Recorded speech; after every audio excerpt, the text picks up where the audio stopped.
Sikiliza ujumbe wa kisasi cha Bwana kwa Naboti. Anasema umwambie Bwana asema hivi, umeua ili kwamba utamalaki. Umwambie hivi, Bwana asema hivi, mahali pale imbwa walipoiramba damu ya Naboti, imbwa watairamba damu yako, maana damu yako, maana umeua. Kile unachofanyizia watu utafanyiziwa. Usifanye mabaya, na ukidumu ndani ya mabaya ufikiri Mungu haiko na kuona. Naboti alikataa kuuzisha shamba yake, mfalme akamuua na mke wake Yezebeli. Kumbuka kwamba Yezebeli ndiye aliyekuwa anasimamia miungu Baali na miungu Ashera. Ndiye aliyetaka kumuua Eliya, na Eliya akakimbia kwa ile mto ya karibu na Yordani, Chakereti, anajificha baada ya kuua wale manabii wa Baali na wa Ashera wote kwenye mlima ya Karmeli. Bwana atusaidie sana. Na huyu Bwana alimwambia mbwa wataramba damu yako. Uko unatesa watu, muda wako utafika. Utakufa lule unaloua wengine. Bwana atusaidie sana.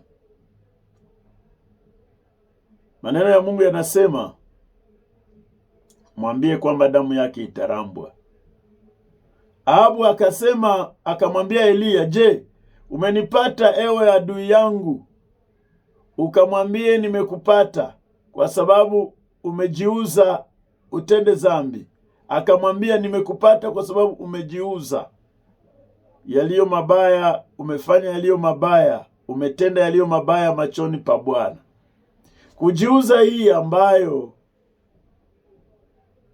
Eliya anaambia Naboti, anaambia Ahabu, ni kutokukamata maresponsabilite zake sawa mwanaume. Mke wake alisema akatii. Wanawake wanao wagandamiza bwana zao ni wachawi. Nani Mungu uliyeamini ambaye hakufundisha kunyenyekea?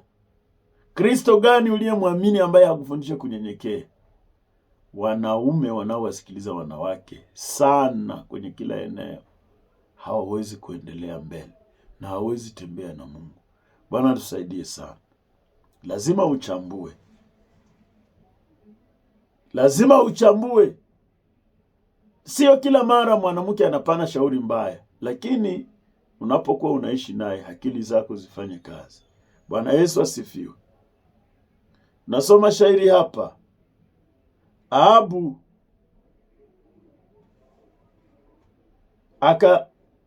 Eliya akaambia Ahabu, angalia, nitaleta mabaya juu yako, nami nitakuangamiza kabisa. Bwana tusaidie sana.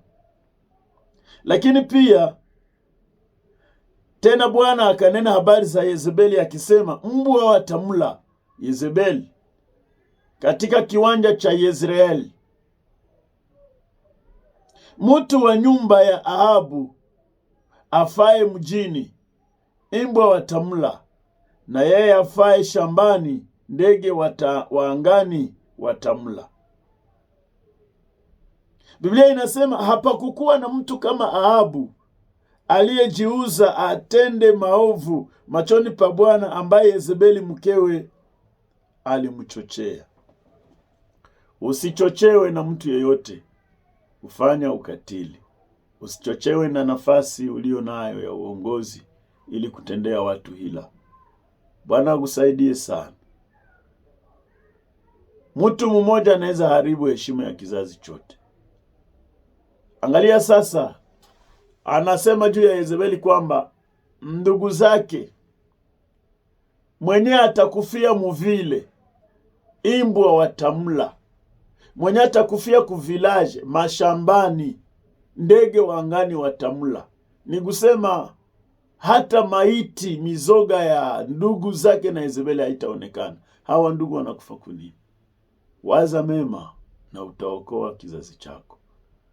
Apotre Mugisho Mulikuzo Espoir, mchungaji wa kanisa la Victoire de la Croix, Bukavu Nguba. Mungu akubariki sana. Endelea kumpenda Mungu na usikate tamaa. Amen.